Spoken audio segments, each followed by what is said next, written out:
In the trades, sometimes you might have measurements with different metric units, or at least different prefixes.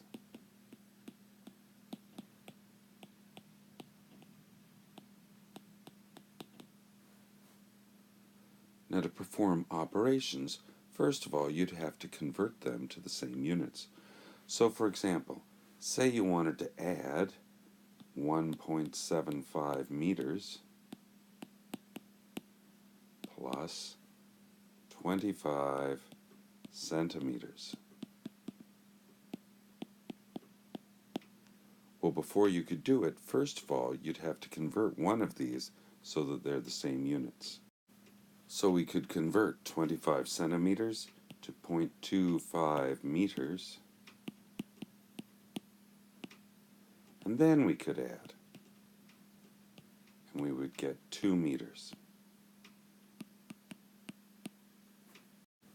This table can help you learn about metric prefixes, and actually if you memorize the table, it can really help you with conversions. So in the middle here, you can see that we have the units. We have the meters, liters, grams, or whatever. And the metric system is really easy to use because the prefixes are all based on the number 10. So for example, if you have 1 decameter, which is a prefix we don't use very often, that would be equal to 10 meters. And 10 decameters is a hectometer, which is also equal to 100 meters. And 10 hectometers, or 1,000 meters, is a kilometer. Now going the other way, a decimeter, which is again something we don't use very often, is 1/10 of a meter. So that means a meter is 10 decimeters, or 100 centimeters, or 1,000 millimeters. Now, one way to convert among metric units is to memorize some equivalencies, and that's a good idea with common equivalencies. For example, you should know that 1 kilogram is equal to 1,000 grams. And you should know that 1 liter is equal to 1,000 milliliters. And you should know that 1 meter is equal to 100 centimeters.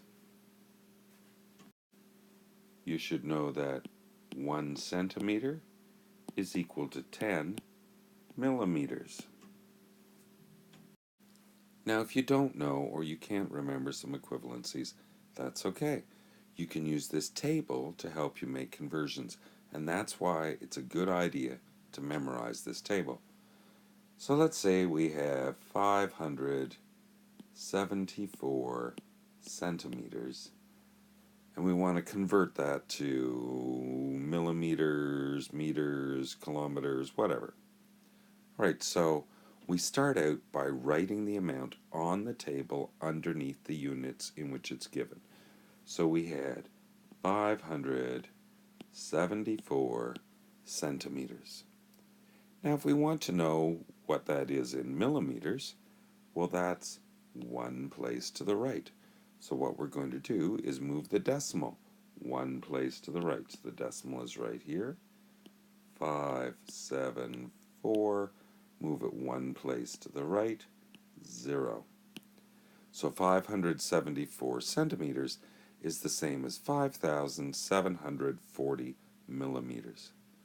So what is this in meters? Well, let's start with our centimeters. And we're going to go 2 places to the left.